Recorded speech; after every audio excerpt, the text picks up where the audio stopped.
Our guest today is Madison Hatfield, and we had an amazing conversation. Madison Hatfield is a writer, director, actor.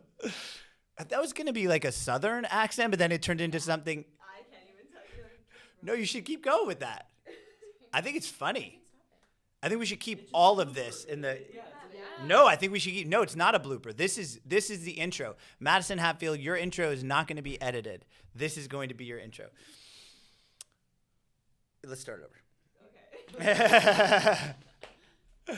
Madison is a writer, an actor, a director. Her most recent short film, I Could Dom, is all over the festival circuit, including Oscar qualifying festivals. It's been doing wonderful on that festival circuit. I truly loved our conversation today. Madison has an amazing ability to articulate her thoughts, bring them all together, and tell stories unlike anyone I've met. She really is amazing. I loved this conversation, and I think you will too.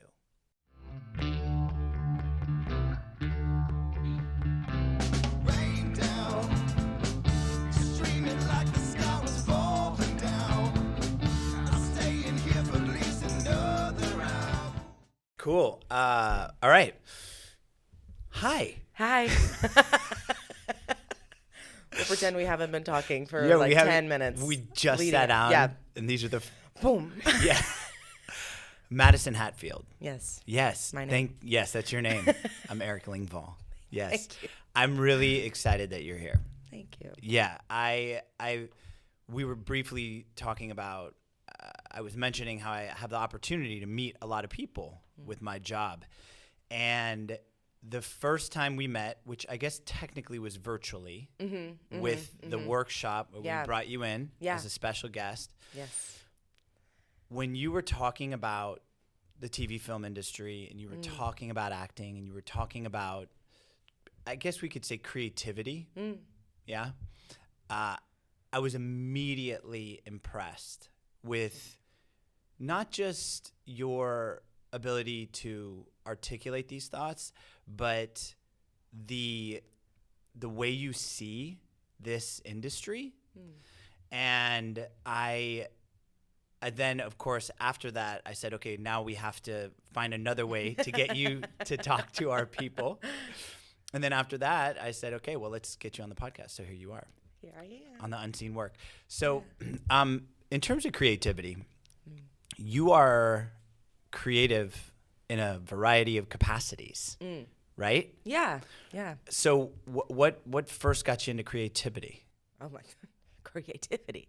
Yeah. I mean, I think as a kid, I was more drawn to things that we would call creative. I actually learned recently that creativity, the word, is a fairly new thing. It came up in the 60s, and it's sort of like it's sort of a function of capitalism, right? It's this idea that we can quantify something that is very just innately human. But I think, obviously the drive to make stuff and love and appreciate and produce art is so human. But this notion of creativity, oh, that's a really creative person. That's not something anybody would have said before the year 1964 or something. Really? Isn't that wild? How did you find I heard it on a history podcast. History podcast? Yeah, I'm not to out myself. I don't listen to a ton of podcasts, but I do love history podcasts because I think, especially ones that will dive into something really specific. And this one, it was all about the history of the word creativity. And I was just shocked to learn how new it was. But because when I was a kid, it was you took tests to see how creative you were. I remember these weird drawing tests. It was here's a couple lines, see what you can do. And I'm this is it. I'm not taking this. What is the point? But they were trying to identify creative children, which is just bizarre. It's for what purpose? And so anyway, it's I think the notion of creativity is a weird commodification of a very natural human instinct to, again, do art, I guess. Right. Do and appreciate art. And so I know as a kid, I was much more into drawing.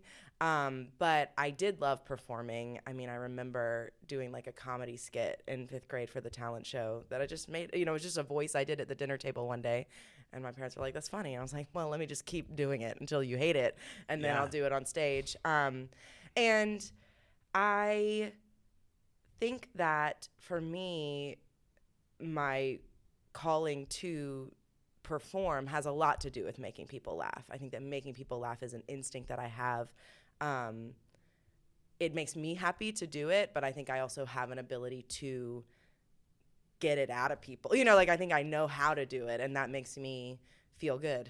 So I did some plays as a kid, but I'm a poster child for why you should have arts in schools, because my high school, it didn't have a theater program. We didn't even have a stage. And so there was a math teacher who like kind of liked drama, and so we would rehearse plays, but we didn't know if we'd get to do them. We'd have to find a stage in town that would like let us. You and the math teacher? Well, no, me, the math teacher, and any of the kids who wanted to do the play. Like we were just rehearsing it in his classroom after school. But you were organizing it all. Oh no. He was organizing it, but I signed up. Okay, so Yeah. so they didn't have a theater program. Yeah, but there was a math teacher who was like sort of down with the drama, and he would let us, you know, hams come into his classroom and rehearse plays, and I guess all this to say, because of that, I didn't necessarily see performance as a job. I didn't see it as a future for myself, because even though I was in Atlanta at the time, it was not the like filming hub that it is now. My parents had never met an actor in real life, or a screenwriter or a director, and so I think they could see that I was really drawn to this kind of work, but I was not.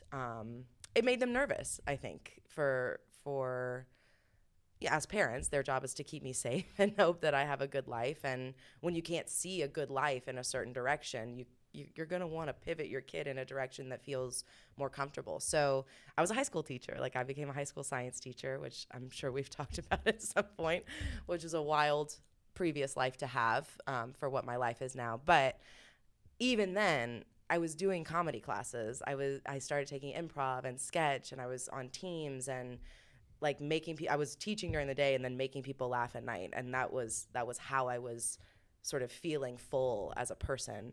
And eventually it just got to the place where it was like, I think if I don't lean into this side of myself, I'm gonna really regret it. And that's one of the, I think, drivers for me is, as I think about a decision, I'm like, am I gonna regret if I don't give this a shot, versus the pain or the hurt or whatever of trying something and failing. The fear of regret almost always wins out over the fear of failure. And so, yeah, now I do this all the time. And, but yeah, it came in as a performer first. So acting first, then writing. And more recently, I've gotten into directing. I've done some producing, would like to never do it again. Look at the camera right there. Just right down the barrel, putting it on record. Why? Why? Because I love people, I find producing to be immensely stressful, because that is the job where your job is to take care of the people on that set. And it's not that I don't want to do that. It's that I want to do that so well that it makes my anxiety just through the roof. So I think I'm good at it. I think I have an aptitude for it. And yet I would rather not ever again. Because it just weighs on me so heavily that, like, if someone is having a bad experience, whether it's the food or the schedule or the travel time they had to take, like I want everybody to be having a good time. And the producer is actually the person who's kind of responsible for that, maybe more than anybody else. So that's why I don't want to produce anymore. But directing is another leadership position, but it feels a little bit more, it's less about like the physical needs of the humans on set and more about the creative needs, not to bring up the fake word again, but the creative needs of the humans on set. And that feels a lot more manageable for my anxiety. Like I feel that I can shape a space to be very safe and fulfilling, allow people to feel comfortable and confident, and have the best experience possible as an artist. I don't know if I can control food schedules or the shooting schedule, or, right. Producing has so many balls in the air. It becomes hard for me to feel like I can take care of people the way that I want. Yeah, well, I mean, I think producing too, it's less hands-on with humans. Yes. And it's more logistical. Yeah. Yeah. And I think that it's almost more like kind of like the business side of it. Yeah. In a way, right? I mean, For sure. It's sort of the liaison between the creatives and the business. Yeah. But I mean, I could see why you would be more into the non-producing roles of everything. Yes, for sure. So with that, I do want to just I don't want to just pass over that whole concept of creativity though, because I've never thought of it like that. How it's like it's commodifying, but then what is it commodifying? Maybe it's, commodifying or just quantifying something that is unquantifiable, right? To say like you are a creative child because you do these things versus you are not a creative child because you like math more or, whatever that might be. It's like that, what a disservice to humans to say that some of us have more of something than other people, right? To turn something that I consider to be intrinsic in all of us, I think is incorrect. I think, I don't think labeling some kids as creative and some kids as not, some adults as creative, some kids, because when you do that, I think you separate people who've been labeled non-creative from art. And I think separating any human from art and their connection to it is a disservice to them, because I do genuinely feel like art of any form is just something that is in us. I think we have evolved to make it and also to love it. And so even if you're not someone who enjoys the creation of something, when you say you're not creative or someone tells you you're not creative, I think that also distances you from the appreciation and that sense of awe and wonder. And I'm not saying that everybody who's been labeled non-creative is suddenly like, well, I hate shows and I hate museums, like that's not necessarily going to happen. But I think it's more likely that you're saying like, oh, that's not your world. You go do a spreadsheet and thank you so much. And obviously spreadsheet people are great and I wish I was one. I love them. Yeah, we need them. We do. But also they are creative. Like they are, totally. they have that same drive that we do. It just comes out in different ways. And so it's that plus just in general, especially with children, especially in schools. And this all came out of like the Cold War, right? This idea that like, oh, America has something different that Russia doesn't have. We have creativity and we value the individual. So it's also this weird propaganda campaign about individualism and anti-communism and so it was like, yeah, look, we can test our kids and show you how creative they are, and we can provide them opportunities so that they can grow in these directions that you wouldn't see in the USSR. Like, it really boils down to some very weird propagandistic, not a word, political I like stuff. Propagandism. I have no. I'm just making stuff up because I'm creative and I was tested that way. So it's. I think to me, we should all just like we're all people and we all like what we like and don't like what we don't like. And when we start making things standardized as they do with testing in all kinds, I think it just chips away at just what it means to be a person living and doing our best. So I think because we're always kind of trying to find a way to categorize. But we kind of do that. I mean, we're obsessed with it. Yes. Right? It's yes. like, are you on this side or that side? Are you this? Are you that? Are you type A? Are you this? What is type B? Type B, I think, is just not a control freak. Like, I don't know, just like you always hear chilling. type A, though. I'm really type A, but no one ever says I'm very type B. Yeah, because no one knows what it is. It's just like, oh, I'm not that. I know I'm not that. Yeah. I think that objective thinking, finding ways of standardizing, black and white thinking, it keeps us safe. We're all trying to make sense of existing, which is, I think, something that cannot be made sense of. Why do I exist and you exist at this time on this place doing the stuff that we are doing? Like, I don't know. Certain questions are unanswerable. Certain suffering is unexplainable. But I think that there are forces at play that want to make us think that there are answers, right? Because when we think there are answers, maybe we'll pay you money for those answers, or maybe we'll vote in a certain way to achieve those answers. And at the end of the day, I understand the impulse, right? I understand the impulse to want to have certainty in your life and feel like if I do this, this, this, and this, then I will achieve this thing that I want that will make me feel ultimately, at the end of the day, safe. And so I get it. I understand it. But I also think it's dangerous. And I think that we lose some of our humanity, and we certainly lose some of our ability to connect and interact with each other when we are fed and then give into the impulse to standardize, to objectify, and to sort of polarize the way that we think. I think so much of it has to do with because we are curious by nature. And so we are seeking, I don't know if answers is the right way to put it, but I think we're in search of something kind of all the time. Absolutely. Right? Yeah. And so in turn, we kind of find these ways, but that's really interesting. It's really interesting. Like now it's like creativity. I'm like, it feels like a bad word. It's not a bad word. No, I know, but it's I think it's good to learn these things though too, because then it strikes even more curiosity, you know? I always wish that history, like I'm so fascinated by history now, but yet in school I was never really into it. And I feel like we can make history, like this should be in class. This is fascinating. Yeah. It's you know all what I very mean? Interesting. Yeah. History is the most radical of the topics, of the subjects, because it shows you that change is possible. And I think that's what makes it so dangerous for people in power. They don't want you to know history because it's literally all about the ways that things have transformed and changed and hopefully become better, or how they became worse and then got changed again. You know, like it's a very, I think a major tool of this sort of status quo building is convincing people that this is the best it's ever been and this is the best that it could be, and we just got to keep going down this same road, and that's just it. And it's like you look at history and you know with absolute certainty that that's not true. So I love history too. Yeah. Okay, so so we were talking about your history a little bit. Yeah.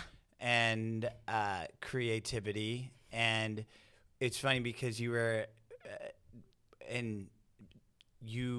the people pleaser in you.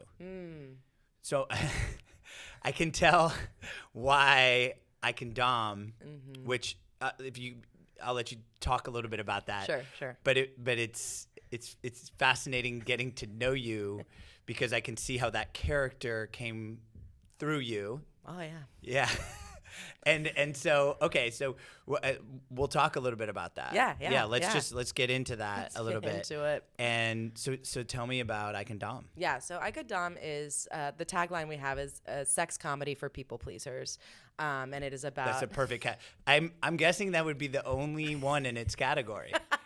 I Yeah. have never seen another. So yeah, every time I say it, people are like, "Oh, you understand immediately what it is." It's clear. Very clear, very concise. We're very proud of it. Yeah. And it's about a woman who's kind of back into the dating pool after a time away, and she learns about dominance and submission from some of her friends who are a little more sexually experienced, and she decides to prove them wrong about her and go on a date with a sexually submissive man to prove that she could be a dom.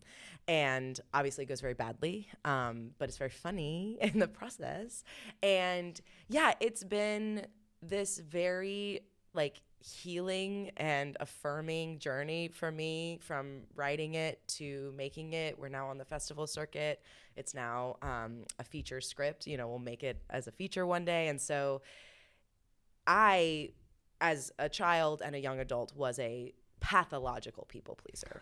I mean, we are talking, put me in the DSM-5 or whatever it's called, the book of problems, put me in it. I should have my picture in there.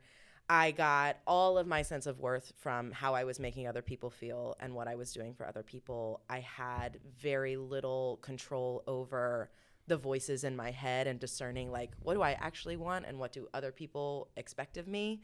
And I just had this constant feeling all the time that I was one false move away from being cut out of like the most foundational relationships in my life. Like, we're not talking about like, oh, I just met them. Like, if I said the wrong thing, like, yeah, they might not want to be my friend. I'm talking about like my then husband. I'm talking about like family members, right? This idea that if I did not perform my life in a particular way, that my life would change, and for the worse. So I was down bad with the people pleasing, and it took therapy and it took growing up and turning 30, to be honest, to really start to examine what the hell, what am I doing?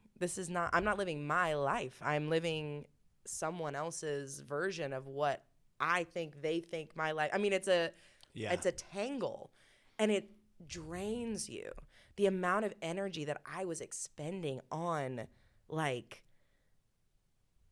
gauging the room, right? Taking the temperature of every single person in every single room that I was in, and feeling like it was my responsibility to make sure they were okay and having a good time and feeling happy. Like that, it's an absolutely wild amount of energy that's just like running in the background all the time. And you don't really realize it until you start doing the work to see, oh, I'm taking on this level of responsibility, which in itself is a very sort of self-centered way of existing. I can control how you're feeling.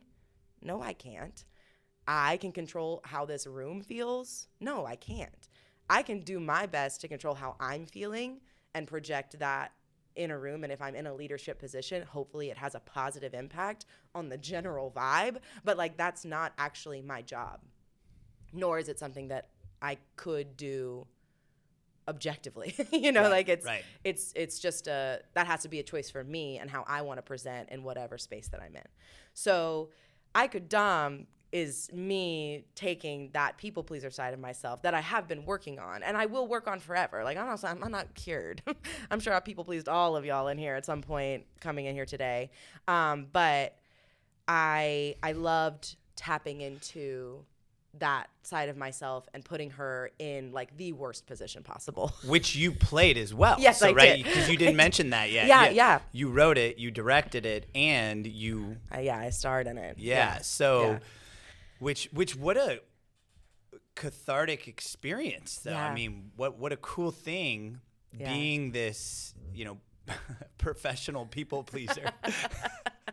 I love what you just said a second ago. It just had me laughing. Like, I think you said, I'm sure I people pleased y'all. Yeah. Like everyone in this room at one. I'm sure I people pleased y'all at one point in this room. But I get that. I get that firsthand for sure. I wonder what that is. I wonder if there is a direct correlation to people who are more of the people pleaser types and who do, I don't know, more artistic things in terms of, it's like we want to find a way to, but it would make sense in that if I'm sharing something with other people, I'm hopefully going to get them to enjoy this thing that I'm sharing. Yeah. So that would be in alignment with being a people pleaser. Yeah. Right? I think so. I think that there's an element of empathy to it for sure. I think that my people pleasing is very connected to my sense of empathy. And I think in general, people who are artists and in particular performers have a lot of empathy. And maybe that's natural. Maybe it's something that you learn. I'm not a scientist in that regard. But yeah, for me, when I talk about like reading a room, right, taking the emotional temperature of a room, that's about me like being intuitive about what people are feeling and needing based on what they're saying and how they're saying it and what their body language, like that's me connecting with people. And I think those are skills that have made me a good performer, right? I watch humans very closely, even when I'm not meaning to. It's just it's just a thing that I do.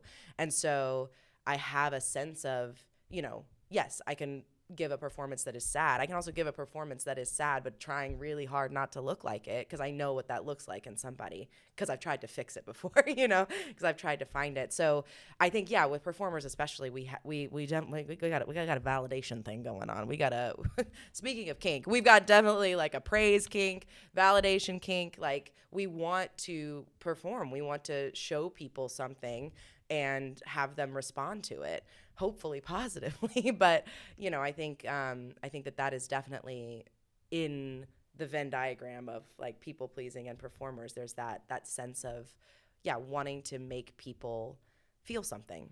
Yeah, and that would make sense in terms of empathy, because obviously if you are empathetic, then you can gauge whether or not someone is pleased. Yeah. And if you have less empathy, you know, I like to think of our empathetic muscle. And I'm always I'm always trying to think of things that are more psychological in terms of like a muscle and strengthening those things. And when I think about empathy, even empathy, you know, feeling what someone else is feeling, it's a gift, I think, in a lot of ways. And as an artist, it's essential, but it also comes with a lot. Yeah. Because if I'm feeling all this stuff, well then, if there's a part of me that wants to better some of the things that I feel could be bettered, which is everything all the time, everywhere, you know, it can be problematic. And then it's like this sort of fixer in us, which I guess you could is sort of synonymous with a people pleaser, right? Yeah. You know, and I know for me that's something I've battled with a lot in terms of always feeling, well, I mean, I'm a coach. I'm literally, my whole profession is based around people coming in and wanting to be helped. And so it would make sense that I did this, but I've had to learn that when somebody shares something with me, they're not seeking my help. That was especially crucial in my marriage. Having a very strong female wife who's sharing things with me, I had to learn she's not sharing those because she's seeking, you know, my fixing abilities.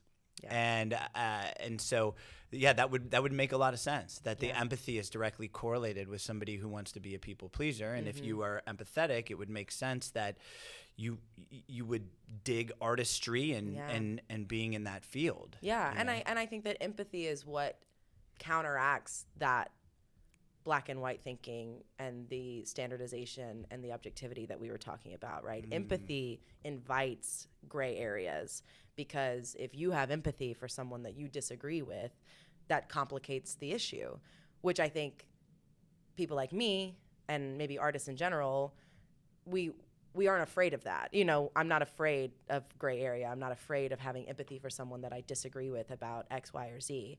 But because it is complicated, it does take emotional work, right? It does take mental work to sort of hold multiple things at one time. It is daunting for some people. And I think that there are forces actively sort of like trying to strip us of that empathy, because again, gray thinking, you know, getting away from the poles, getting away from the black and white, like that's where change starts happening, because that's where people start seeing each other as people. And as much as I hate to say it, there are a lot of people who that's not in their best interest, right? There are forces for whom that is not in their best interest. I don't think that's, I don't think that, hopefully most people understand that there are corporate interests, there are, you know, people underneath who highly benefit from us being at each other, you know, and we're much more easily manipulated and controlled and everything else, and then in turn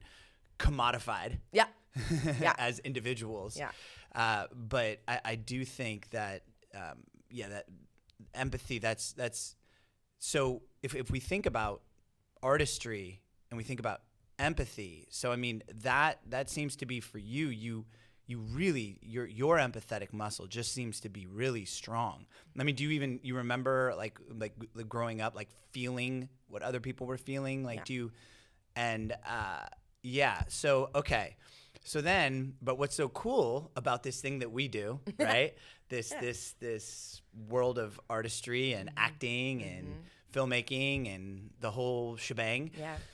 We get to take all these things inside of us and go, I'm going to put that into a project. And then people might dig that project. People might want to be a part of that project. People might want to buy that project. People might want to partake in that. Yeah. And that's so cool that you found a way to do that too. Yeah. You know?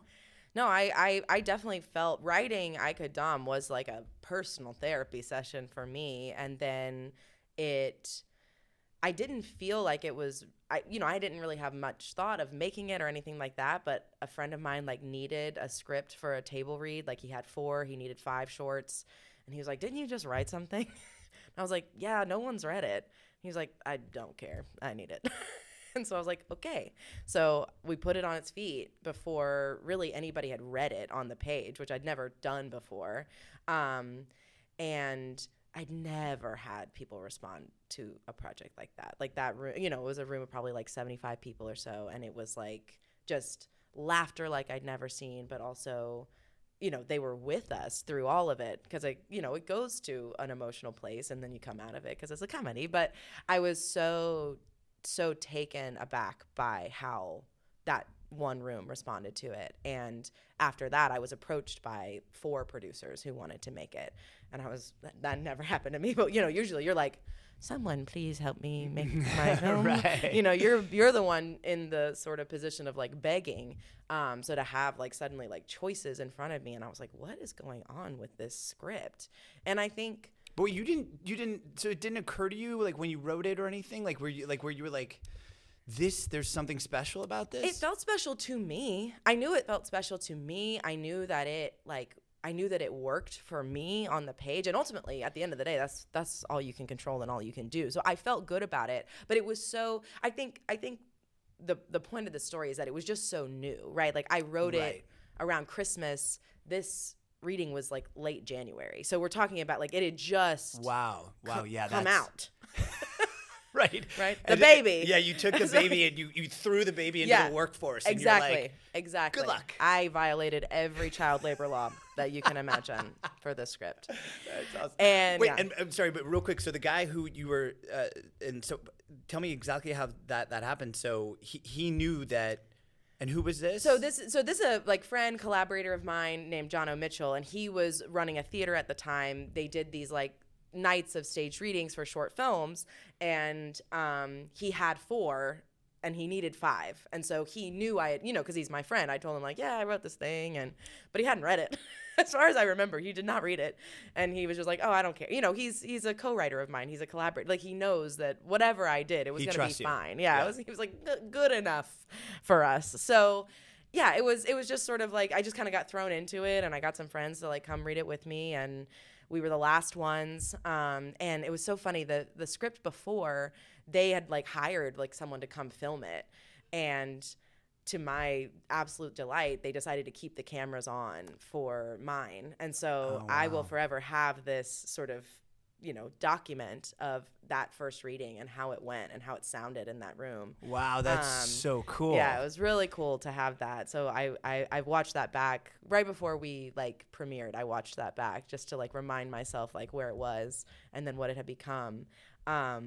And yeah, I do think that because this meant so much to me, I think because it is such a reflection of where I have been and the work that I have done to get to where I am now in terms of my own personal mental health, my sense of myself, my sense of value and worth outside of other people, like because it is so just, it is a distilled like glowing orb of like my sense of self.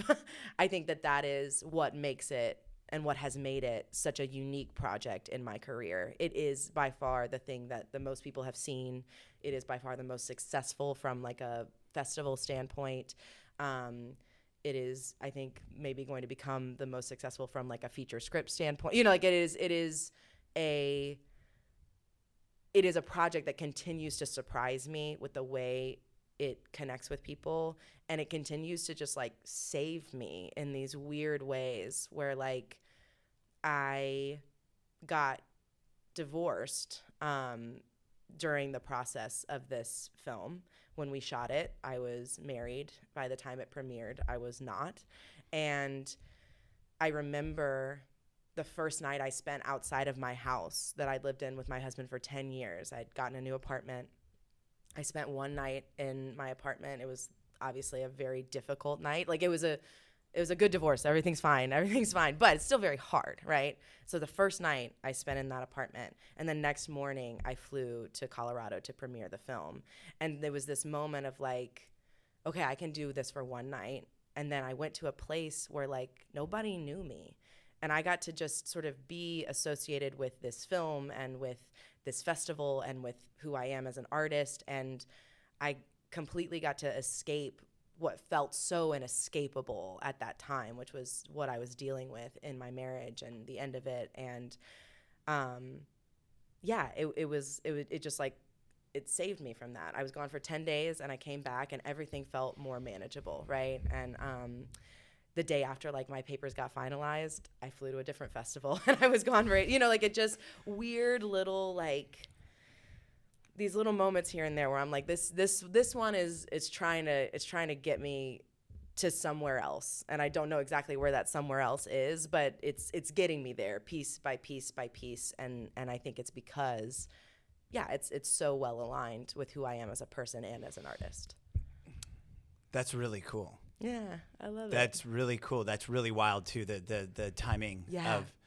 Okay, so let's talk about this. Have you listened to the telepathy tapes yet? No. Put it on the queue. Okay. It's a game changer. Okay. All of you too, listen to the telepathy tapes. Paradigm shift. Okay.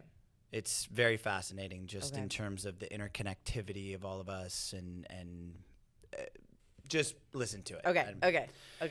But what are your, like, so I have my beliefs in terms of the universe and our collective consciousness and energy. Mm-hmm. And so do you think like that film, like it had a deeper purpose, connection, or what are your thoughts on all of that? Like, because everything you're saying, right? It is, I always find it fascinating when someone says, oh my gosh, that's so crazy because da da da. Mm-hmm. And then you go, is it so crazy? Or does it make perfect sense? Right. Because you were thinking about me and I was thinking about you. So of course I would call you. Yeah. Or that this happened or that happened. And I just, these are the things I think about. And I like to dive into that world. Like, I mean, curiosity is just like, but what are your thoughts on that? Like, because everything you're saying, it's like this film served such a deeper purpose than just being a piece of art that you're sharing with people. Yeah. I mean, you literally, I think you used the verbiage, like it saved you numerous times. I do feel like it did that. So do you think, like, what are your thoughts on all of that? You got any kind of spiritual thoughts, vibes? Yeah. I mean, I was not raised religious, and so I don't have that kind of vocabulary or background. And I also don't know that I have done enough reading, exploring of alternate forms of spiritualism or, energy and how it works and flows through us. I do think that there is so much about existence that we do not understand.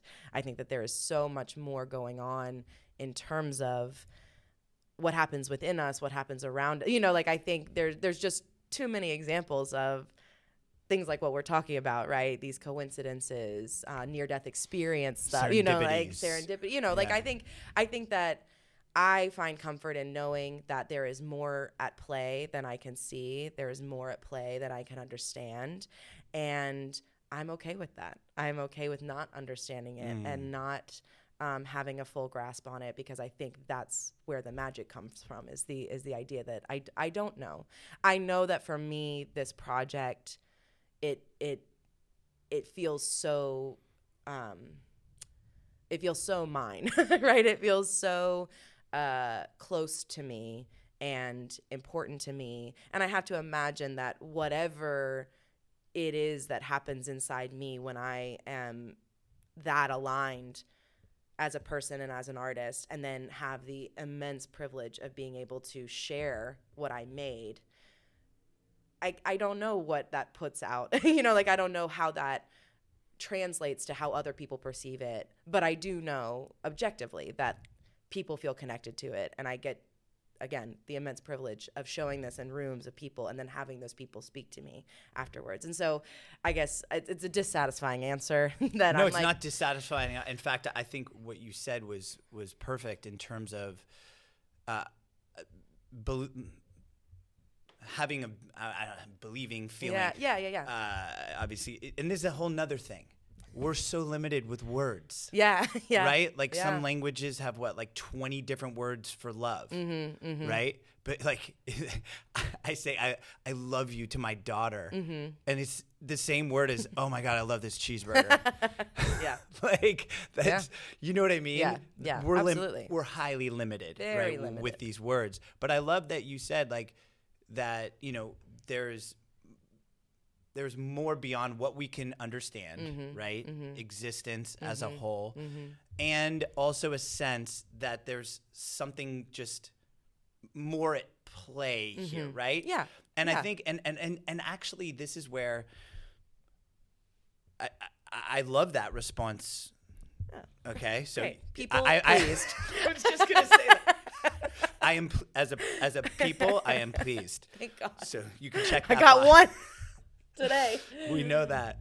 But I feel like why I like it is because it focuses more on the question and the curiosity than having to have a solution. And I think this comes back to what you were saying before. Are you this or are you that? Well, I'm neither. I'm both. Or I'm sometimes this, but I'm sometimes that. Yeah. And I think this is also with polarity and how it comes into play. We are light and we're dark. We're happy and we're sad. You happy doesn't exist without sad, right? Because what do you contrast it with? Right. But I think as artists, it's fun to play in the unknown. Yeah.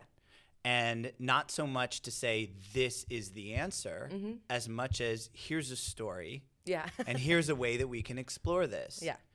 And I think for you, you know, as a storyteller, which I guess that's kind of how I see you. Yeah. You're a storyteller and you do a lot of things, but as a storyteller, you've found all of these different ways to maneuver within this field of TV and film. Yeah. Right? Yeah. Right. Yeah. You just gave Sorry. because what does that look? So that's you. Yeah, I mean, we are in an industry that is, I feel, oftentimes antithetical to everything that I feel as a person, right? Like it is a business, you know, at least, especially right now. On the business side. On the business side, it is a very difficult place, I think, for a lot of artists to find themselves because it is run like a business. And especially right now, we have organizations that used to be arts organizations that have now become tech companies, and their priorities are entirely different from what they used to be. And it's left people like you, people like me, people like most, I think, of the storytellers, as you say, in this industry, in a position where we lack the vocabulary to understand what exactly it is that they're doing. And they don't want us to understand what it is that they're doing, because if we knew, we'd understand that they are protecting their own interests and lining their own pockets, and it is at the expense of literally all of us, right? Even the ones who are very successful in this business, as the model is progressing right now, it will start to impact them as well, if it hasn't already. And so,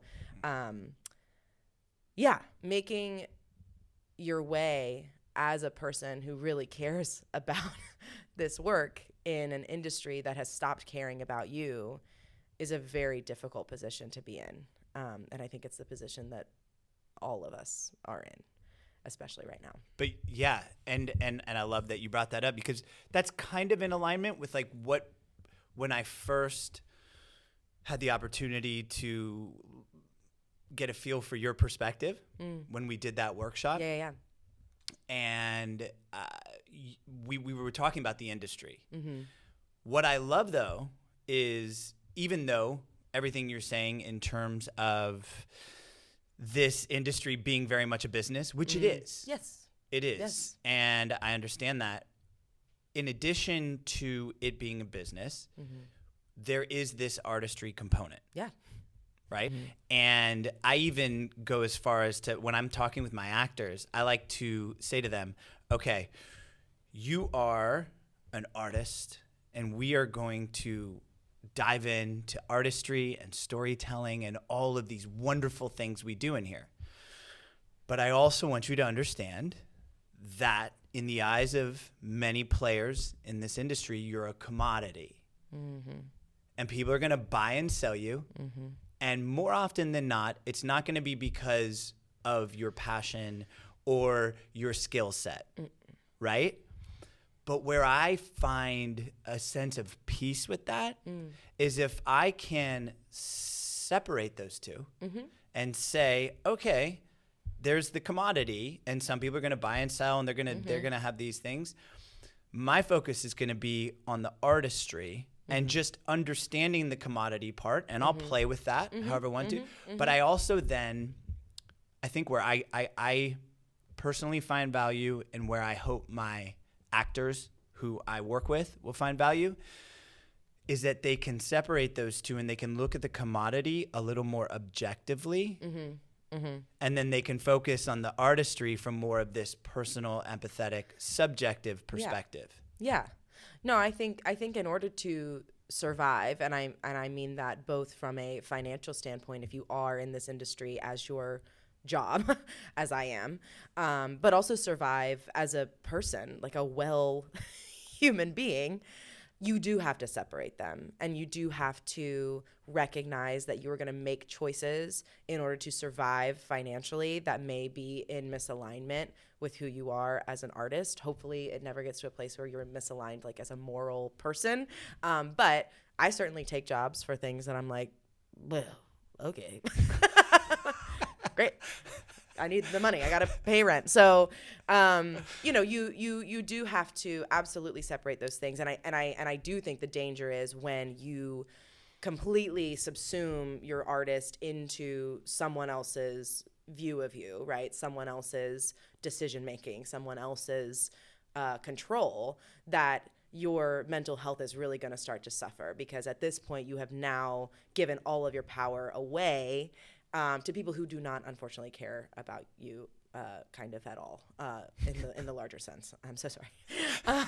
So I know that for me, doing things like I Could Dom, right? That is me feeding the artist, because that is something that I wrote and I directed, and I got to, I'm taking full control, for better or for worse. That's mine. But it also puts me in a position of being able to put together a team of people that I really love and care about as people, and getting to meet new people in the course of premiering it and taking it around the country.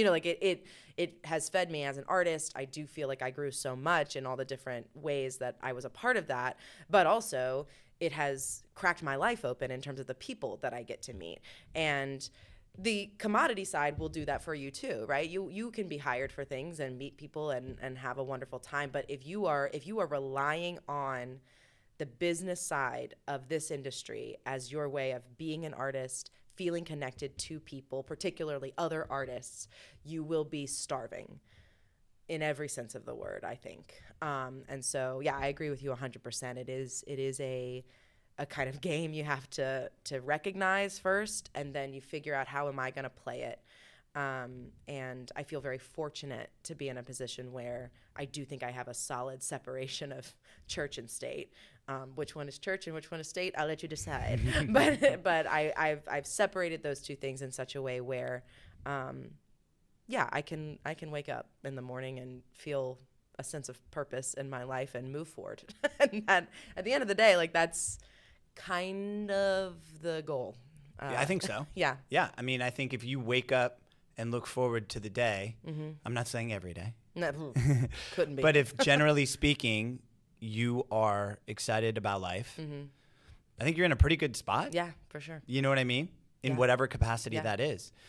So speaking of excited about life, so I think a lot of artists are not so excited about our industry life because they're seeing what has sort of transpired, like you spoke about with tech companies and specific agendas and just the corporatizing and just like it's like the art it's like homogenized sort of.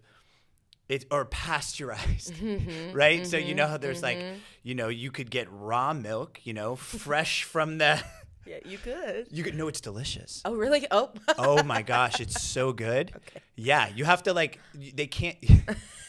I get it. I drink it. Okay. I love okay. it. It's okay. it's ridiculously expensive, but it's fantastic. Okay. So yeah, but so that would be the pure Yeah. milk, or you can get this like ultra pasteurized milk, which is where I think the industry, it's like ultra pasteurized. It's just been run through the machine, and it's just we're churning out. How many more new shows, right, can we get? Right, we've got it. We're just streaming, right? Yeah. Now we're gonna make them shorter, and we're gonna do this, and we're gonna let's reboot this and reboot that and reboot this, and so it's all moving so quickly.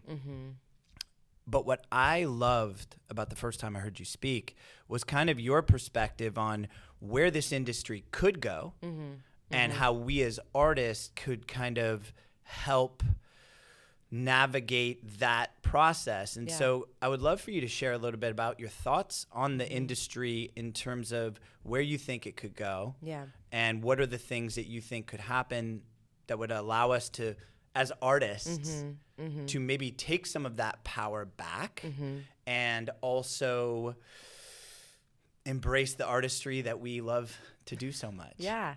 I mean, I think it's important for me to say that there are forces at play that I do think are entirely out of my control, right? I think that the major players in our industry are, at least for a while, locked into this sort of vertically integrated tech company mindset, and their business is money. They are trying to make more money for themselves. And so I do not see that changing rapidly, which means that we will continue to see reboots, and we will continue to see things that are just so four quadrant that you can't see straight anymore, that are mind numbing, because a business, in particular a tech company at that level, has no appetite for risk. And good art is risky, right? It is new kinds of stories, new kinds of perspectives, new ways of filming something, new ways of looking at the world, new actors, new faces, it's new. I think that art is meant to evolve with the time. And so that side of the industry is going to be stuck where it is for a while, which is disheartening. And I'm not saying that I don't have feelings about that. But when I accepted that this is what's going on, and they are running a kind of business that I have no control over, it made me think about what is it that I can do? And if I imagine a world where our industry is different, what does that look like for me? And I think for me, this business, I did not get into it for money. I do want to be able to pay my bills in a way that I enjoy, right? Doing work that I love. But I do not aspire to riches. I do not aspire to, notoriety or fame or whatever that might be. For me, what would make me happy is living a life where I get to bring people together, provide them with a sustainable living, make something that we can be proud of, share it with people who are eager to connect with it, and then do it again and do it again and do it again. And I think that Georgia in particular has a unique opportunity to reimagine what a film industry could look like, because we have the infrastructure and we have the manpower to make basically whatever we want, right? The people here are some of the most talented in the world, in front of the camera and behind it. And we have stages and we have gear. The things that make it hard for a film ecosystem to crop up, we've done that. The hard part is done.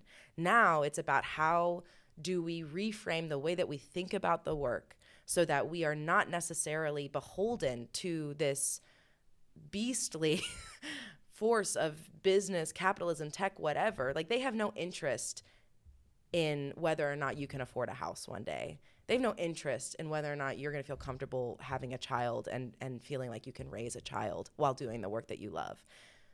I have an interest in that. I want everybody who wants to do those things to be able to do them and doing the work that they love. And so I imagine a community here and hopefully elsewhere as well, where we can pay people a living wage.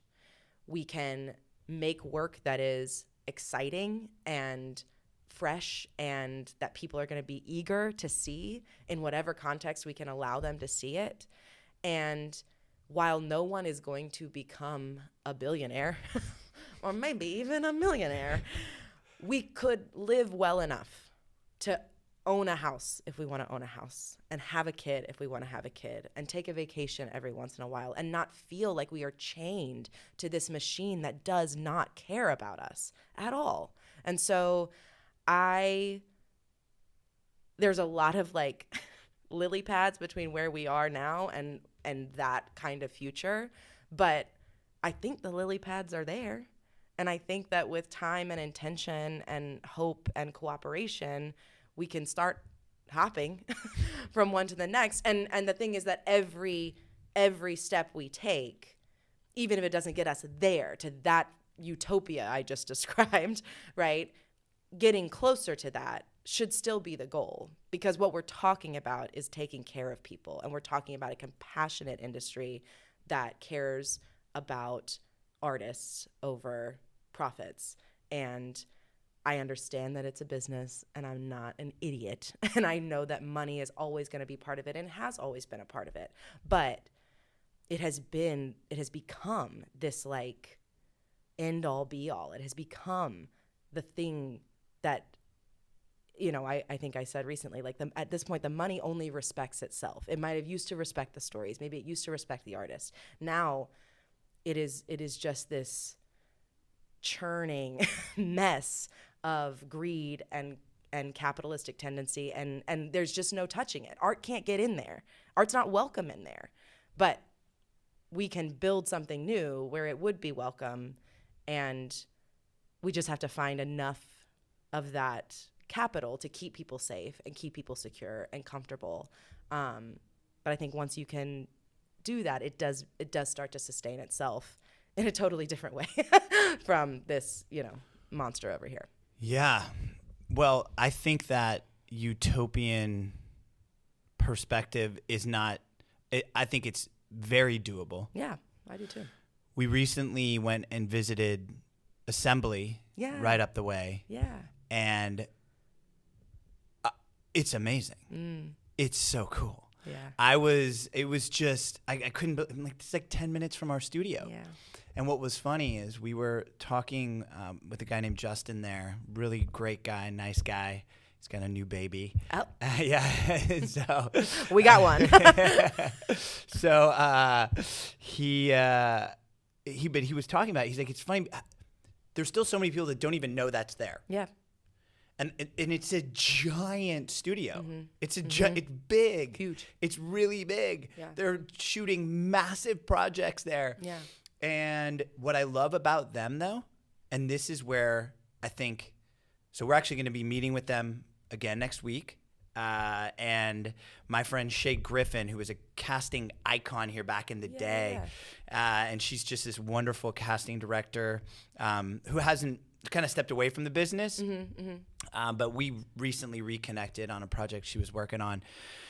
And we were talking about how there's still all of this. It's like all these pieces are here in Georgia, in the Atlanta area. And when you look at something like Assembly, where they are so pro building this market up, they in fact have an internship program there, which is how we're going to start to work with them and working with their interns, where they take a film. They each get to pitch a film, and then they greenlight one, and they take it all the way from conception to completion. That's awesome. And it's so cool. And so I think there are a lot of these types of things that we're talking about that are here. And I think we have all the potential in the world, especially in this state, to be this example. Yes. For what could happen. Yeah. I want when people think of independent film and they think of sustainable and compassionate filmmaking, I want them to think of Georgia, and I want them to come here, and I want them to make their movie here. And then I want them to take what they learned back to wherever they live, and they can start making films that way there, right? I do think that we have a unique opportunity because of the unique circumstances of our relationship to the existing industry, 100%. And I'm not saying that I want us to like teach everybody how to do it and then we fall apart, but I also think that we can be where the experimentation happens and where the sort of new system can start to form, and then we can start teaching and we can start sharing, and eventually I think the people at the top will realize, well, maybe we had it wrong.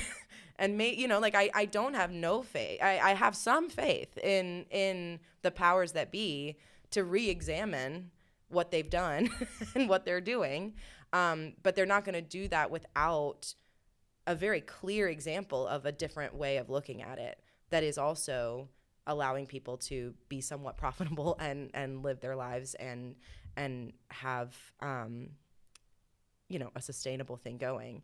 But yeah, I love, and a place like Assembly, I want to be talking to these businesses about how are you supporting independent filmmakers, right? How are you making space, potentially at your own expense, for this community? Because I think that is an important part of their business. I think it should be an important part of their business. And I don't know if it's something that people are thinking about all the time, but I love hearing about this intern program. I know that there's a stage in Columbus, Georgia. They just built new stages. They're preserving the old ones to basically be free stage space for independent filmmakers, right? That's the idea, is that people can come and use that for very little to no money. I want gear companies to have different rates for independent projects, and I know like these are small businesses a lot of the time. I'm not trying to put anybody out of business, but if you become known as someone who is friendly to independent filmmakers and we keep growing this market, that will eventually benefit you, right? And it benefits you in the beginning because you get to have your name on hopefully a really impressive, cool, unique, actually like risky project that is going to make you proud that you just did. I think we're all trying so hard to survive. And I think when you're in that survival mindset, it can be hard to find it possible to take a risk on something for the sake of helping them. But I actually think that when we are in that survivalist mode, it is the connections between people that become all the more important. And that sense of urgency and survivalism, again, that's what like pushes us away from empathy and away from gray thinking.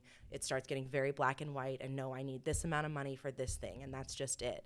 But actually, money will not save us. People will. And so the more we can build connections during a hard time, I think that is actually what gets us to the good time. It's not separating. It's not sort of like raising our walls and clarifying our financial boundaries. It's like, no, if I can help, I'll help. Yeah. I think that's just it. I love it. So number one, I am happy to help in whatever way I can. Thank you. I want to collaborate more with you. Thank you. Very much so. So our girl Madeline Marconi. Yeah. Our wonderful Madeline here. Shout out to Madeline. Shout out. Double shout out. Mad Dog. So Madeline, when she told me about you, she's just obsessed with you. Oh. She really is. And you guys had that opportunity to work together on the Grammarly commercial. And then I just met Rocco, who produced I Can Dom. And all these pieces coming together. But when Madeline first told me about you and how she was obsessed with you, I get it. But I really do, and I'm not saying this just to feed the people pleaser inside of you. You are the type of person that I think we need more of. I think your voice is really strong in this movement towards this sort of new vision of filmmaking, creating art, and so I am extremely grateful that you are doing what you're doing. And I'm really grateful that you came and joined us today. Thank you. Thank you so much for having me and for being willing to help. And yeah, I think that building community is truly what we're talking about at the end of the day. And that's what you guys have done here very well. And I feel very grateful to be a part of it now. So thank you for having me. Cool. Yeah. All right.